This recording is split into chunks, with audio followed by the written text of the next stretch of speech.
Hello, everyone, and welcome into my talk about emerald ash borer in Southern Illinois. So my name is Zach DeVillez.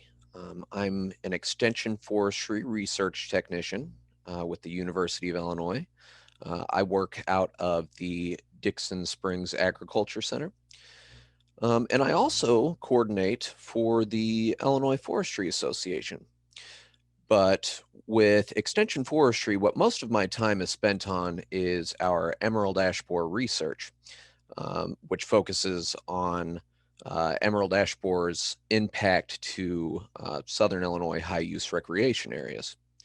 So we have a lot of ground to cover today. I have a lot of information here for you, so we're going to go through things pretty quickly, but just bear with me. We're going to be talking about what emerald ash borer is, how it kills ash trees.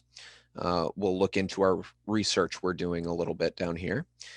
And we'll also take a look into what we can expect in the future with emerald ash borer. So with that, let's go ahead and get started. So Illinois has a pretty major ash component. We had 146 million ash trees at one point, but we probably have significantly less now since we've been losing so many trees. The most abundant tree we have is the green ash at 94 million trees. The white ash is the next most abundant tree at 48 million trees. And we also have blue ash and pumpkin ash, which we have significantly less, but they do occur throughout Illinois. So first, let's take a look at green ash. So green ash and other ashes are all pretty valuable timber species. And what they're used for often is furniture, flooring. They actually use ash for Major League Baseball bats. They're having to switch, obviously, to other alternatives such as maple. But yeah, it's a very valuable timber species. Green ash are most likely to be found in your bottomland areas. So riverbanks and riparian areas, early successional growth. But they also occur in moist, well-drained upland forest. So we also have white ash. These are going to be more common in your rich, moist upland forest. I should also mention that green and white ash are very popular shade trees in urban environments. So losing these trees in those areas has had a pretty major impact on just neighborhoods everywhere. So we also have blue ash. This one's definitely not as abundant. It's more rare in Southern Illinois. I think it's a lot more common in northern and central Illinois. But this one occurs in well-drained upland forest, more of your high pH soils. So think of your karst topography areas. So I know these occur along some of the counties that border the Mississippi River, where those karst topography environments occur down here. And then we also have pumpkin ash, which is definitely more rare in Southern Illinois. I've really only ran into these in Pulaski and Johnson County so far. These occur in poorly drained bottomland forest. So think of your swamps like Cache River. There are some pumpkin ash by Cache River. So what is ash's role in Illinois forests? Well, it's a big component in terms of tree numbers, but not really in terms of volume. You have a lot of medium and little trees, but fewer larger ones. So you'll see a lot more trees that maybe 10 to 18 inch diameter class. We currently have tons of seedlings in our forests. So if you walk into the forest, a lot of those seedlings are likely to be ash. and then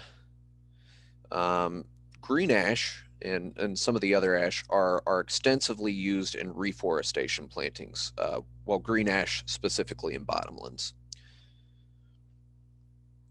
So let's talk about the identification of these trees. So for green ash and all ash have opposite leaf arrangement. Green ash has 5 to 9 leaflets. They'll usually have 7. They have D-shaped leaf scars, and the bark is light or dark gray with diamond-shaped furrows. So all your ash trees are also going to have those samara fruits. So those are those seeds that when you were a kid you used to throw up into the air and they would helicopter down. I'm sure a lot of you are familiar with those. So white ash identification is very similar to green ash identification. These trees are pretty hard to tell apart. They also have opposite leaf arrangement, 5 to 9 leaflets. The bark is similar. It's lighter dark gray with diamond-shaped furrows and interlaced ridges. But the leaf scars are crescent-shaped leaf scars. And let's see. So let's go ahead and look at how to tell the difference between green and white ash. So you'll notice at this top picture, your green ash are going to have this D-shaped leaf scar here. And then in this below picture, you can see this one has that crescent, almost horseshoe shape to it, which is your white ash. So you can also tell a difference in leaf shape sometimes. So green ash here, these leaves you'll see are a little more ovate. So they're oval shaped. They're more wide at the center. While your white ash are a lot more elongated, so more of a lance shape almost. Some people say that they can tell the difference by bark. I'm sure some people can, but I've looked at a lot of these ash trees, and your better indicators are definitely the leaf scars and leaf shape. It can be kind of challenging to tell a difference in the bark. So let's talk about the beetle itself. You can see here in the picture, this is a adult emerald ash borer beetle. It's got this very vibrant pearlescent green color to it. If you put this beetle in sunlight, it's really going to shine. So this is obviously a exotic, non-native wood-boring beetle. It feeds almost exclusively on ash trees, and I say almost because they have been known to attack fringe tree on occasion. But how these beetles kill ash trees is the larvae feed on the tree cambium and phloem of the tree, and the cambium and phloem is the transportation tissue of the tree. So this moves nutrients and water throughout the tree from the foliage to the roots. And when the larvae bore through that layer in the tree, well, this disrupts the vital process of nutrients and water transportation within the tree. And so essentially, these beetles are girdling the tree, well, the larvae of the beetles. Native ash trees have little resistance, and heavy infestations will kill trees. So this is just a picture of the larval galleries on the tree. So this is what actually kills the tree. You'll notice here that they have kind of a serpentine or S shape to them. We'll get into the symptoms a little bit more later, but yes, this is how the beetles end up killing the tree. So all of our ash species are susceptible to EAB. The green ash is the most susceptible at a 99% kill rate, and white ash are slightly less susceptible at a 95% rate. And different trees can die on different time scales. So in your heavier infestations, it would be common for a tree to die within 2 to 3 years, which is fairly quick. but in your areas with less infestation, and if a specific tree may be healthier, maybe it can live as long as 6 years, so there is a lot of variation there. But I would say on average, maybe a tree would die or succumb to EAB within 2 to 4 years. So this beetle is native to China and Eastern Asia, and it was believed that it was accidentally introduced to the US through trade. So these beetles were stowaways on wooden shipping materials. It was first found in 2002 in Detroit, Michigan, and it's actually believed that these beetles may have been here almost 10 years before we actually knew about them. Um, Trees die for a lot of reasons, and maybe they didn't have a tree expert in their area that could be like, huh, this is funny. Um, but it was first found in Illinois in Chicago in 2006. And down here in southern Illinois, Williamson County, it was first found in 2014. All right, guys, so here is just a map showing the spread of emerald ash borer throughout the state. You'll notice here in Cook County where it started, it was found there in 2006, and then it just sort of trickled out throughout the rest of the state. And all these counties that are still white here in central Illinois, those are very likely positive for emerald ash borer presence. But a bit how these beetles spread is, EAB are good flyers. They really are, but they're not good enough flyers to get from Cook County in 2006 to Williamson County in 2014. So how these beetles have most likely spread is through the movement of firewood, where people unknowingly had some ash firewood, which makes very good firewood, and took it long distances, where those beetles were, the larvae were in the firewood and emerged from the firewood before it was burnt. So just so you guys know, the best way to prevent emerald ash borer from spreading faster is to not move firewood, ash firewood. So just refrain from taking firewood over state lines, and that's just a good practice to burn firewood where you buy it. So a bit about the life cycle of EAB. Oh, jumped the gun here. Hold on. Okay.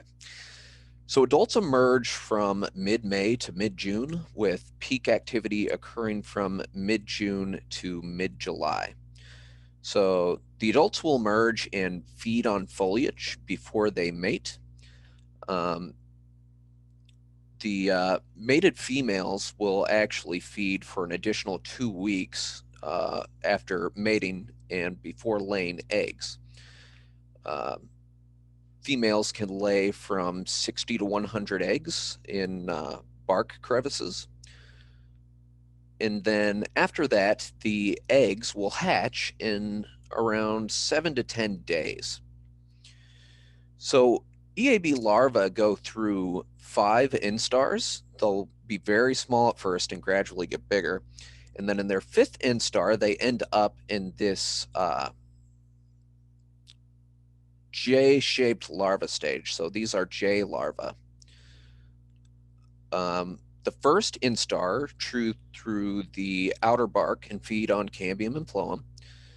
And the larval feeding ends in fall. So larvae will excavate pupal chambers and overwinter as prepupae. So pupation begins the following spring, with adults emerging after 1 to 2 weeks in the pupal chambers, and so on and so on. So now let's get into the symptoms of emerald ash borer. How do you know that emerald ash borer could be affecting an ash tree, on your land?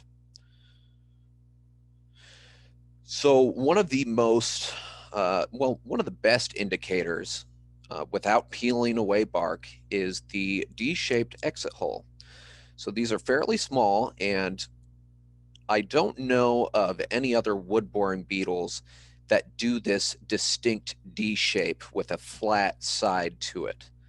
And these are a very good indicator, guys, but EAB activity is going to start at the top of the crown and progress down the tree.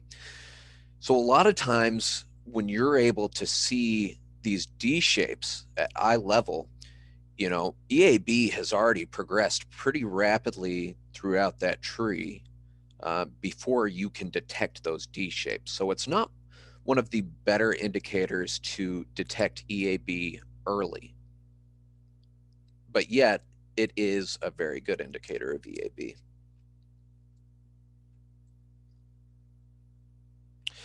So you also have these S-shaped larval galleries, which I alluded to earlier. So a lot of times what you'll see on this picture on the left, all this kind of almost looks like sawdust here. This is called frass, and it is just the excrement from the larva chewing through that woody material. I really like this picture here in the center where you can see, get a glimpse of those S-shaped larval galleries with the frass inside.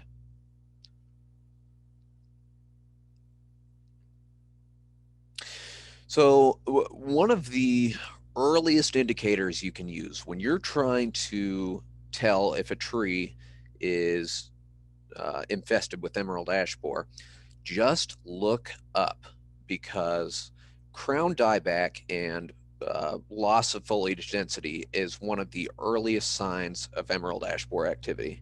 Again, because they start at the top of the tree and work their way down. So if you drive down a highway now in Illinois, you will see tons of trees that are showing these symptoms of decline in their crown.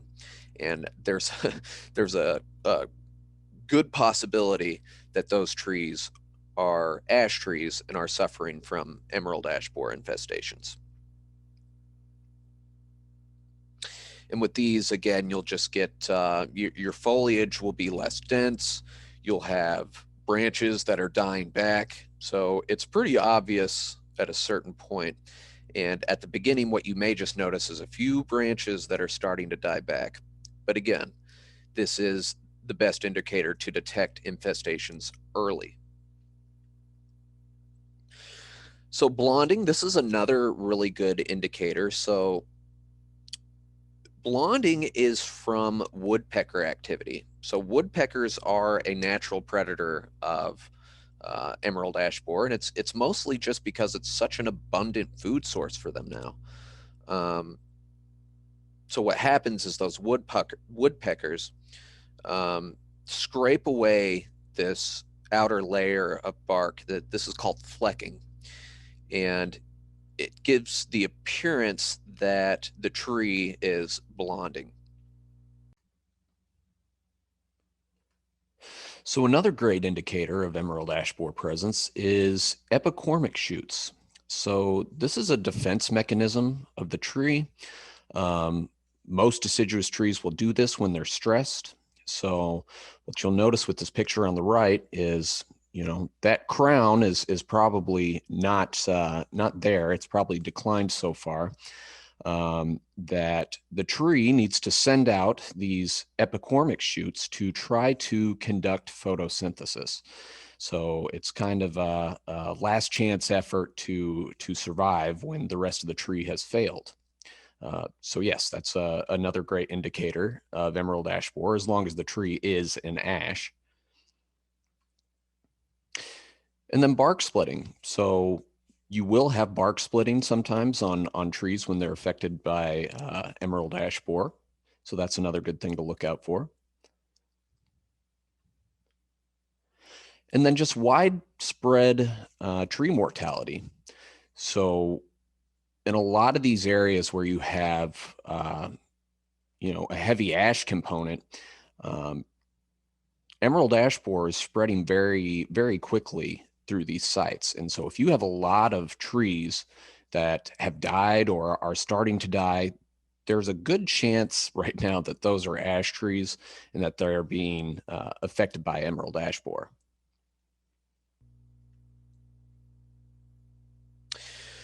So one thing to take into account with emerald ash borer is that ash trees become very hazardous very quickly when attacked by EAB.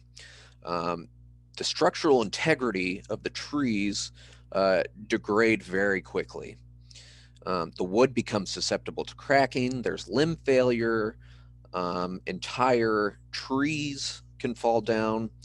And really, the only way to mitigate this risk is to either treat the tree with a pesticide, which we'll talk about in a little bit, or to remove the tree. So this is the scene you'll see in a lot of campgrounds and high use areas right now, as people are having to remove these ash trees because of how hazardous they're becoming. And you'll usually only see this obviously in your high use areas because, you know, that's where the biggest risk is in terms of threat to property or life.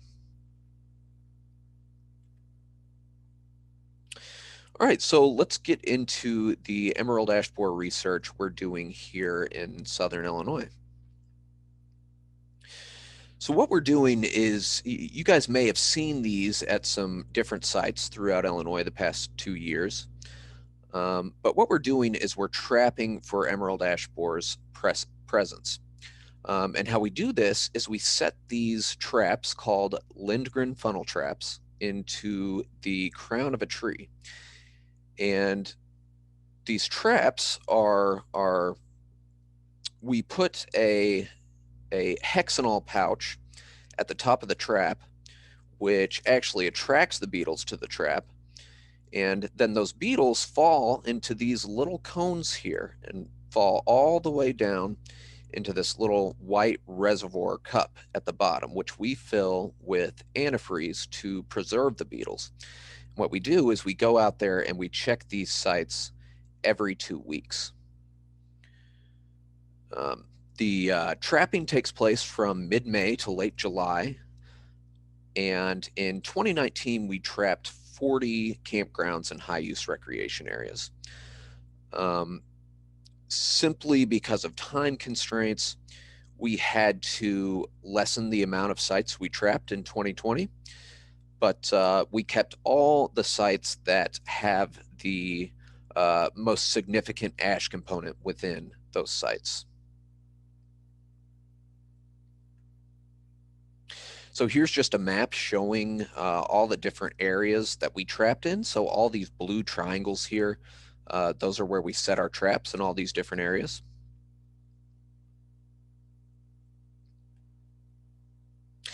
And here is our trapping result from 2019. So I'll leave this up so you guys can look at it for a minute. But we definitely had a very significant trapping result in Crab Orchard National Wildlife Refuge, and also a lot of Forest Service sites and IDNR sites. I'll let you guys look at that for a minute. And these areas in yellow are all highlighted because of the positive trapping of emerald ash borer, and you can see the total number of adult beetles that we trapped in that third column. So moving on, here is our trapping result from 2020. All these areas that are highlighted in yellow are sites that we trapped and found beetles in 2019. But all these areas in pink here, those are new sites to us for 2020. So that was our first positive trapping result of emerald ash borer beetles. So I'll leave this up so you guys can take a look.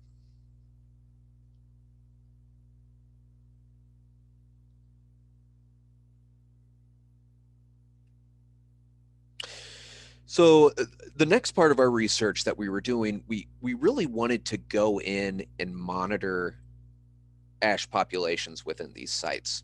And to do that, we used the U.S. Forest Service Risk Tree Assessment System, which we altered to take emerald ash borer symptoms into account. These EAB symptoms and natural tree defects give us a number that is representative of failure risk. So what we're specifically looking at is how much risk does a specific tree pose each year. And that total risk rating is reached by adding probability of failure, target impact potential, and size of form defects. Again, we talked about these symptoms earlier, but they are crown dieback, loss of foliage density, D-shaped exit holes, woodpecker damage, epicormic shoots, and blonding.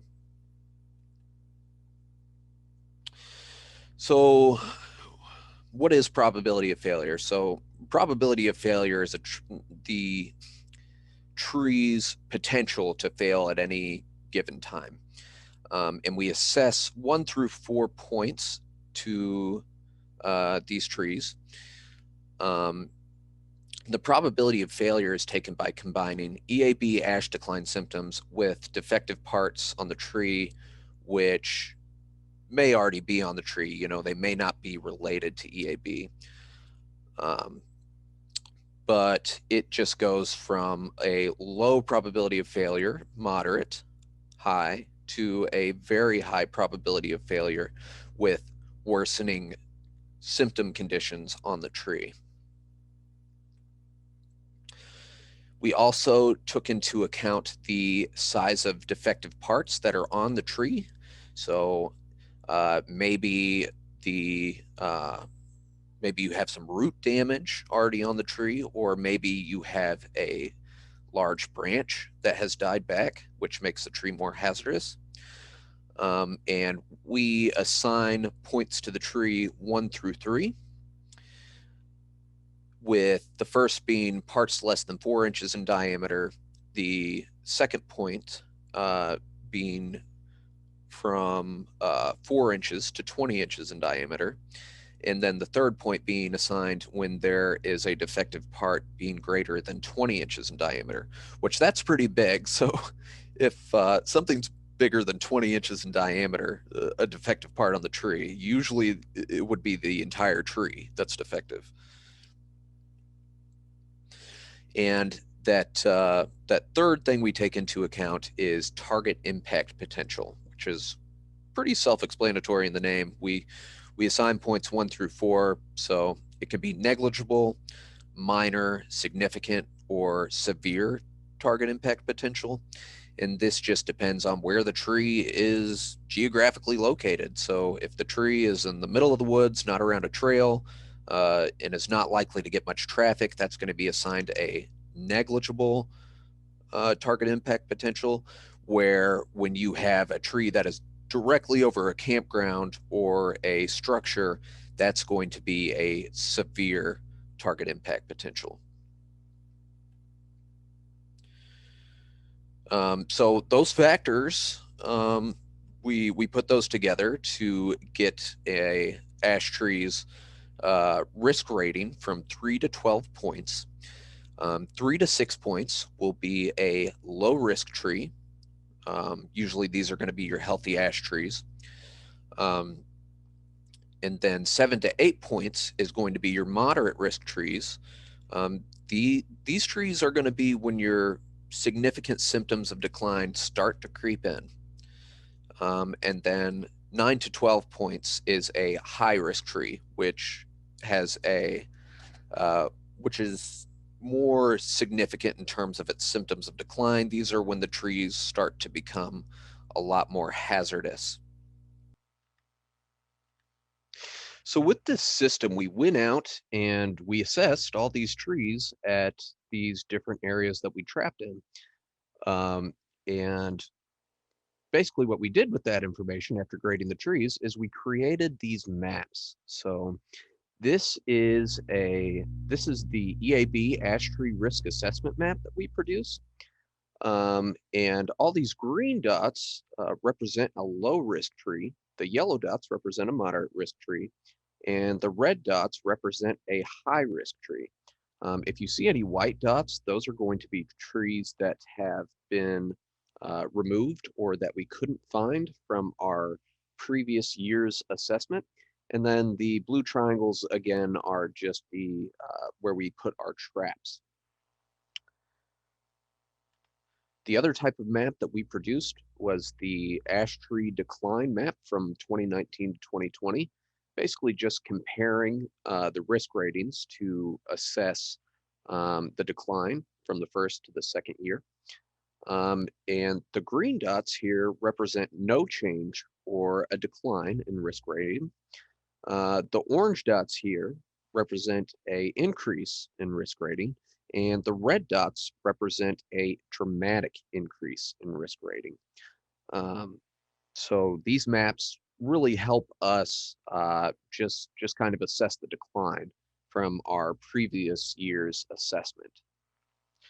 So let's get into some of these maps. I'm just going to show you guys some different areas that we assessed and show you what some of these sites look like. So this is Dixon Springs State Park Campground. What you'll notice with this one is that there are a lot of green dots here and 2 yellow dots. So those are mostly low risk rating trees with just 2 moderate risk trees. And this is a healthy population of ash trees in here. It is concerning that we found some moderate risk trees that were ash, but I mean, different things can lead to decline that are unrelated to EAB. It's obviously always suspicious since EAB is moving through the state right now, but other things can lead to tree decline. So this is an area where we could not detect any EAB related decline yet, because it's dependent on patterns, EAB patterns, and we couldn't detect any of that. We did not positively trap adult EAB beetles, and there were no symptoms that were dead giveaways of emerald ash borer presence. So it should be noted that EAB has been detected less than 5 miles away, so it is just a matter of time before EAB makes its way to this site.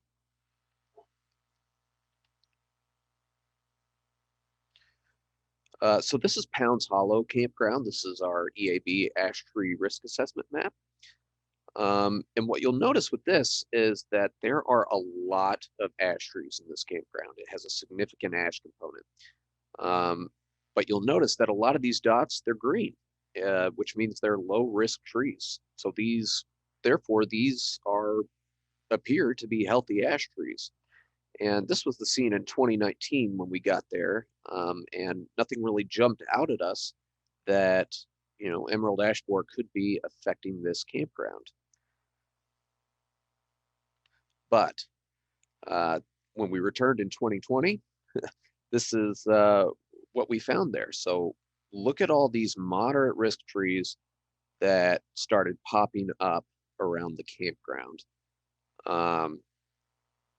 We still did not get a positive trapping of adult emerald ash borer beetles, and we couldn't find any specific symptoms that are indicative of emerald ash borer presence.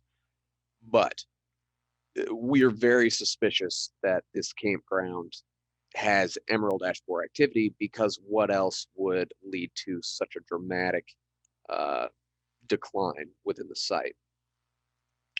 And even the managers, you'll see here, they actually did remove some trees within this site. So they saw something that made them think, okay, these trees are too hazardous, we need to take them down. So we are very suspicious of Pounds Hollow for having emerald ash borer activity, but we are unable to confirm that because we did not successfully trap any beetles, and we just didn't see the symptoms we needed to see. And to take that a step further, here's just a map showing the change in risk rating from year 1 to year 2, you'll see that a lot of trees increased in risk rating. And here's just a chart that shows the different risk ratings from 2019 to 2020. So there were almost all the trees were low risk rating in 2019. And then you see here in 2020 that there was a major decline in lower risk rating and then a spike in 2020 in the moderate risk rating trees. So this is Giant City State Park Campground, and this is our ash tree risk assessment map. With this, you'll notice that low, moderate, and high risk trees are pretty much spread all throughout this site. So EAB is here, and it is moving very quickly, and trees are declining rather fast. But this is another site that has a major ash component. So management decisions will need to be made here in the near future. And here is the ash tree decline map. So you'll see that a lot of those trees did actually increase in risk rating, which is just indicative of overall decline.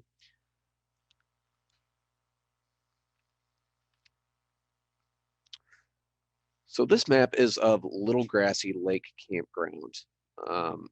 And when we got here in 2019, there was a lot of trees declining within the site. Just look at all these moderate and high risk trees in this map. And, you know, the trees were at a stage where they were a significant hazard risk. And what Crab Orchard decided to do was mitigate that risk before it got worse.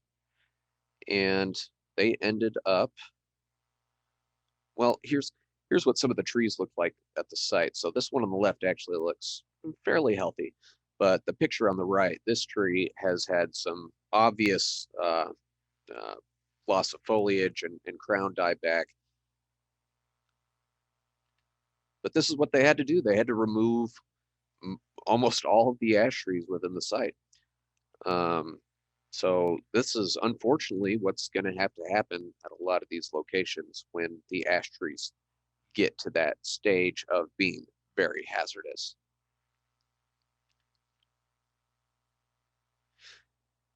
And this is what Little Grassy Lake Campground looks like today. So there, you know, all those trees were cut down, and the trees are, you know, the stumps are sprouting at this point. So they'll probably have to do some tree plantings in the near future to, you know, restore some trees and shade to the campground. So with this research, we will continue to do this for another 3 years, so that we can evaluate the health of our ash trees in Southern Illinois. We will be creating reports for these sites so the forest managers managing these sites can make decisions on declining ash. We may offer an online version of this for more accurate locating of the ash trees that we assessed. And then there's always potential for lingering ash. And what lingering ash is identifying individuals that may have more genetic resistance to emerald ash borer than most ash trees. And the idea is to just go in after the initial crash of ash trees and to identify individuals that may prove to be more susceptible or less susceptible rather to emerald ash borer. And with this, obviously, we will continue to identify new counties that we trap in. As far as that goes, guys, it's very likely that EAB is in every county in Illinois, but we just haven't found it everywhere yet.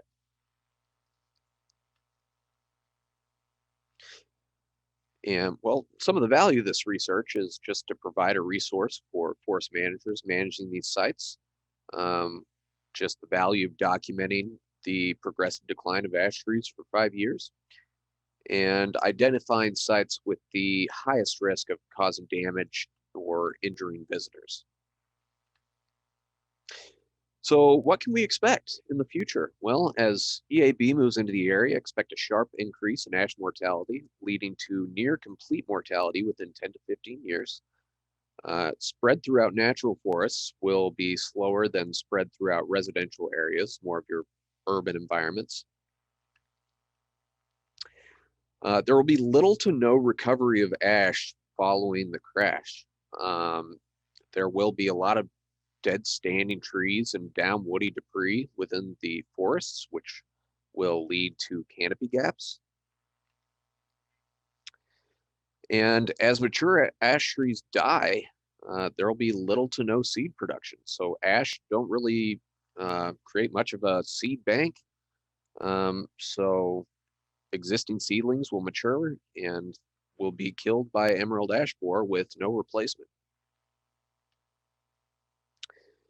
And as far as the canopy gaps go, one issue we may run into is the encroachment of invasive species on those areas. So species such as Japanese stiltgrass, multiflora rose, Japanese honeysuckle. So that is a threat when anytime you get an abrupt change in the canopy where sunlight is hitting the canopy floor. But there will be replacement of trees in the canopy gaps with other trees like maples, elms, hickory, and cherry. And then there will be a flush of growth from native shrubs, hopefully, like pawpaw and spicebush. So this is just a picture of Japanese stiltgrass. So this could be what it looks like in some of those canopy gaps if we allow invasives to encroach on those areas. So if you have an ash tree in your yard, there are some things you can, well, there is one thing that you can do, and that is you can use a systemic pesticide for preventative control. These should be applied to healthy ash trees. You can't really apply these chemicals to trees that have reached too far of a decline. It's not considered effective when tree crown decline is less than 70%. So if your crown is intact more than 70%, then the tree may recover from the damage that has already occurred. And these are applied by trunk injections, soil drenching, soil injections, and basal bark sprays. And this is a great option in an urban setting, just for that beautiful ash tree you have in your yard if you want to keep it around. But I mean, it's not cost effective in a forest where you have thousands of ash trees. It's just not very feasible to be an effective control method in terms of cost. And with these pesticides, you have to reapply them after 1 to 3 years, just depending on brand or type of the pesticide. So I alluded to this earlier. There are efforts to identify individuals that are genetically resistant to emerald ash borer. And people are looking at this in an attempt to sometime in the future develop resistant cultivars of ash trees. I know right now they're attempting to use Asian ash trees that have innate resistance. And I've also heard some talk about European ash trees that are showing some level of resistance. But basically what people are doing are just searching for lingering ash in the aftermath of ash tree dieback. And there will be, when they develop those cultivars, there will be potential future propagation of genotype resistant ash trees. All right, guys, so that was my presentation. I really apologize that I couldn't be there with you today. I have another work priority going on that day. So if you have any questions about emerald ash borer or our research, guys, do not hesitate to reach out. I'm happy to have a conversation with you about anything you want to talk about related to emerald ash borer. So if you have any questions, do not hesitate to reach out at that email address below. And with that, guys, thank you for listening to my talk.